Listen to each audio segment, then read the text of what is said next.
tuning in with us. We're here live at the Ava Gardner Museum, and today we have a very special guest. Sitting next to me is Miss Ava Carol. She is Ava Gardner's great niece and Ava's namesake, and I'm going to ask her to introduce herself by telling you how she became Ava's namesake. Well, hello to everyone who is tuned in. It is a pleasure to be here today. In early 1949, my mother was just weeks pregnant with me, and one of the car dealers here in Smithfield, he had a big dealership, gave a party in honor for one of the Avas visits home at the Johnson County Country Club. And my mother was not beyond the stage where she was no longer nauseated from the pregnancy, so she had to leave early. And Ava followed her to the car and said, listen, Verla, if this baby is a little girl, I want you to name her after me. So, of course, my mother and Dad said that they would, and then the family set about the business of picking out a middle name. Everybody had to agree on it, by the way, and they finally came up with Carol. My Aunt Ava had an Aunt Ava, and she was Ava Virginia. My Aunt Ava was Ava Lavinia. I'm Ava Carol, the third generation. I have a daughter, Ava Melissa, and a granddaughter, Ava Isabella. And Ava Isabella has just turned 8, and she understands that if she has a little girl, she is to continue the tradition of, and so if we're fortunate, we will have 6 generations of Avas in our family rather than 5. And hopefully that will be a long tradition. Yes. I think it's wonderful. Many how old did you say Ava Isabella is now? She's 8? She has just turned 8. Okay. I know she came in here the other day, and it's so funny. She's not at all discouraged about it. She knows. She says, you know, that she's already kind of thinking if she has a girl, what name she's thinking of. So I think that's really wonderful. She's totally convinced that is necessary. But she loves Ava Lavinia, her great aunt, right? Absolutely. Absolutely. Yeah, I've never seen an 8-year-old girl know so much about a classic film, I think, and she definitely has seen quite a few of her great aunt's films, I take it. And she loves the clothes here at the museum. Well, most of the clothes, I think, came straight from Ava to either you or Mary Edna, right? We have quite a few of the items that, especially that bear. We're in the library, for those of you that have visited, and we do have some of Ava's clothes on display, as well as the fiber paintings to the back of us, but we also have a little yellow bear that was in Ava's apartment, and I think it was gifted to you when she passed, right? Right. And Morgan, her corgi, had been chewing on the ear. Didn't you say when you got it that it was like covered in crusty? Yeah, the ear was kind of crusty. So it was a corgi toy, but if you see some of the the images that came out in Closer magazine this week, we gave them images of Ava's apartment, and the yellow bear is there in the living room, so you'll know exactly what we're talking about. But it is on display here in the museum if you see it. It's cute mid-sized yellow bear. So Matthew, do we have some questions for Ava Carol? Yes, we can address first the questions that were asked on Facebook. Okay, first of all, guys, I'm sorry to interrupt Matthew, who we'll have to introduce you to as well, but we are taking your questions for everybody that's tuning in and chatting. We just have so many people right now that we're taking down your questions, and we're going to answer them as we go along, so don't get discouraged if you don't hear us answer your questions right away, or rather Ava Carol answer your questions, but just know that we're having to have Matthew relay them to us because we're so far away from the camera and because there are so many questions, okay? So Matthew, please go ahead. Okay. Jump in here real quick so people can see your face. Everyone, we want to introduce you to Matthew McCarthy. He is my executive assistant, and you may see him in photos and around the museum if you're in here. But if you hear the male voice off screen, that is Matthew, and he is He's being our producer for the evening. So Matthew, what's the first question for Ava? The first question from Stephanie Gilmore is, describe your impression of Ava's personality. That's a good question, Stephanie, and I'm delighted in answering that one in particular. Ava was a lot of fun to be with.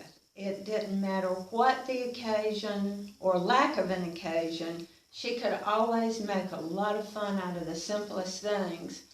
I recall a visit home when we were in the backyard of my Uncle Jack's house, and she found a wild strawberry and turned that little discovery into a great game, a treasure hunt, if you will, for other wild strawberries, something that the children of the family could really take a lot of pleasure in.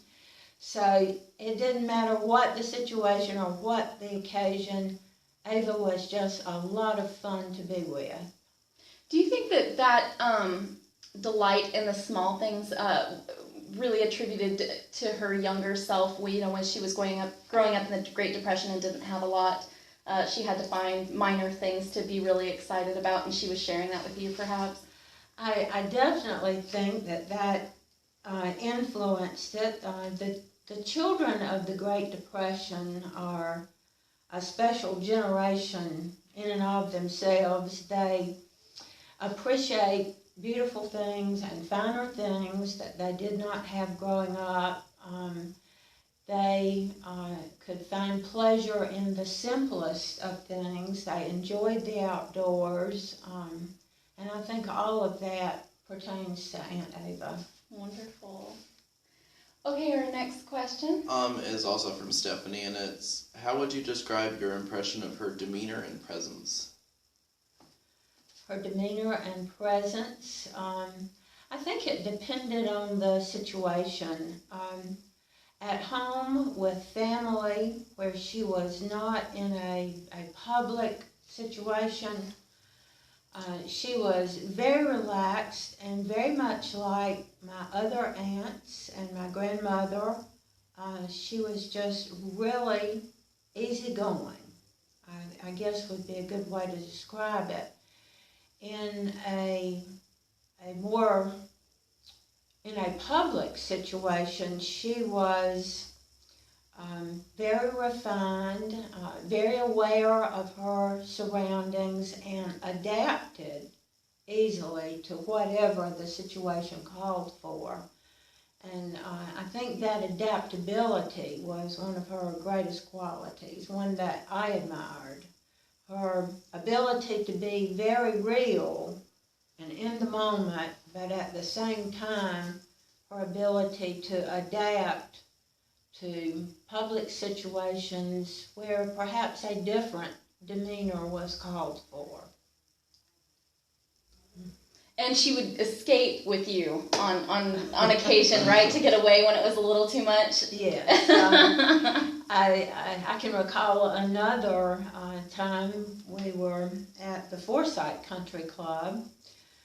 My Aunt Myra and Uncle Bronny had arranged a party and a reception for her there, and she enjoyed people. And but it could become at times too much, and she had spent several hours meeting and greeting and dancing with various ones, and then all of a sudden she grabbed me by the hand and said, "Come on, Ava, baby, I've got to have some fresh air."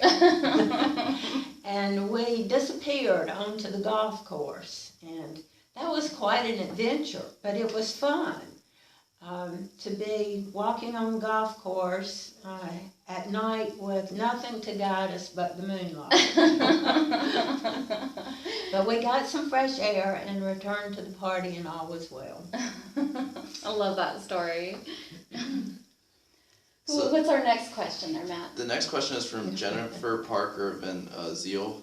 What years did Ava live in the Rinconia Drive house in Hollywood Hills? I think this is the house we were looking at the other day, Bappy's house. Yes. So Ava never lived there. She would just hijack it on visits, right? Yes, Jennifer, that was her oldest sister's house,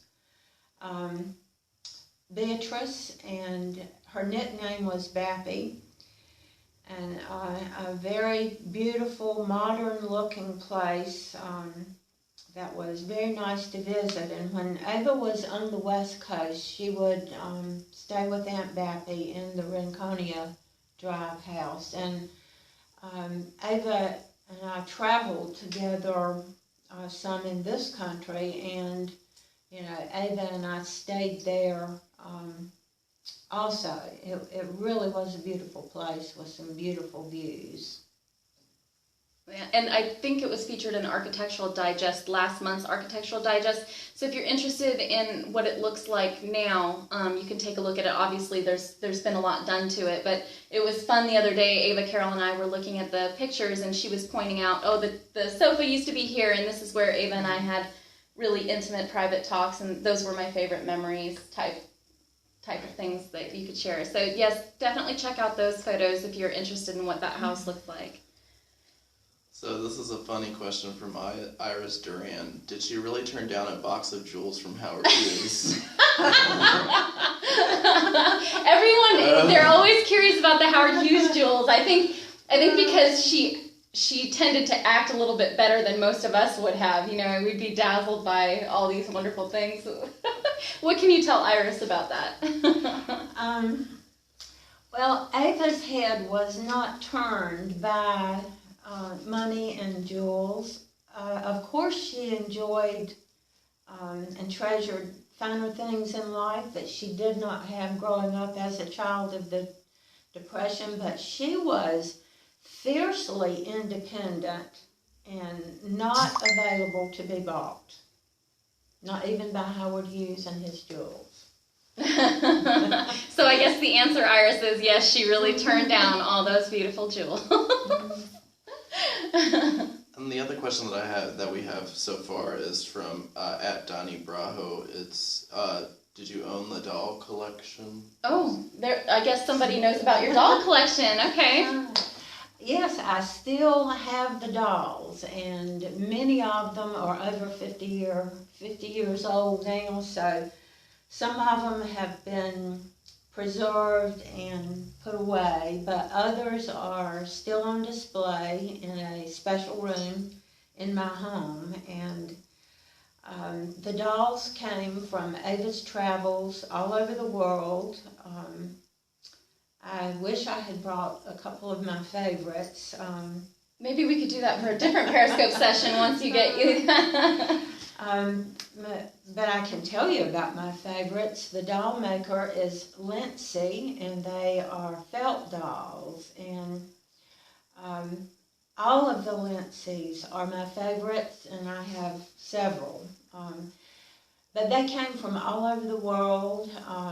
King Henry VIII and Jane Boleyn and the Palace Guards, and some Hummels from Germany, and some little felt dolls representing all the different provinces of Spain, and the list goes on and on. So the dolls are a very treasured and special keepsake from Aunt Ava. They would arrive on special occasions and just at any other time. I never knew when I might arrive home from school and there would be a box of dolls from Aunt Ava. I love that. And clothes as well. My mother complained that she never had a chance to buy clothes for and dress for a little girl. And she also bought clothes for your brother, right? He got his special days too. Right. And he actually, at Dino Bravo, said, I saw them on display at the museum once. Oh, okay. That must have been back in 2013, I think. Interesting. Interesting. So the little felt ones are your favorite. Mm-hmm. Is there one particular that is your favorite out of those? There are two. They're a pair, and it's a little Swiss boy and his little sister. Oh, how cute. Wonderful. We haven't gotten any other questions. Okay. yet, so- Well, it looks like we don't have any other questions, so we'll give you just another couple minutes to tune in if you want to, and if not, maybe we can have Ava Carol back and maybe she can bring some of her dolls. I know that this is the middle of the day for a lot of people, so we will be putting this up on YouTube afterwards. But I think we'll tie up here with asking Ava Carol to tell us, I guess, what Ava. We did have one question about what Ava dressed like when she came home. I did see that on one of the boards. And what can you tell us what Ava typically dressed like on a visit home? Her dress was very relaxed. Jeans, flat shoes. In the later years, she had what I would call sweatpants, but I mean they were nice outfits, matching jackets and pants. I guess fleece Okay. is the material, and she would not wear any makeup or not take any special, do anything special with her hair. She was just very natural and, in my opinion, the most beautiful in her natural state. I mean, we get people who all the time remark, they noticed that she wasn't wearing a stitch of makeup, but she was still the most striking woman, wherever she went. Mm-hmm. So I think that's something that she could be just really natural and still be the standout, her Mm-hmm. and it was her personality which also helped lead with that, right? Oh, yes. Oh, so We the Dino Bravo, he actually said that he still is bringing Ava's lamp. That is Dean. Oh, that's Dean Sidden. Okay. Yes. Hi, Dean. I don't know if you've met Dean. I think he was at the one of the festivals. I'm pretty sure he was. But we're going to be doing, since Dean brought that up, and he's so kind to lend us one of Ava's Oriental lamps that was in her Nichols Canyon apartment. For people who have seen the magazine article, her apartment in London was in the Louis XV and Oriental styles. She loved to mix and match.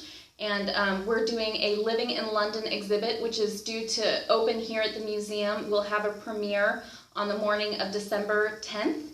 And we hope that you'll join us for that. But we're trying to put together, it's going to be more of an installation than an exhibit this time. So it's going to be something pretty special, and should help document her life overseas and what it was like to be Ava at home as well as out amongst the Brits.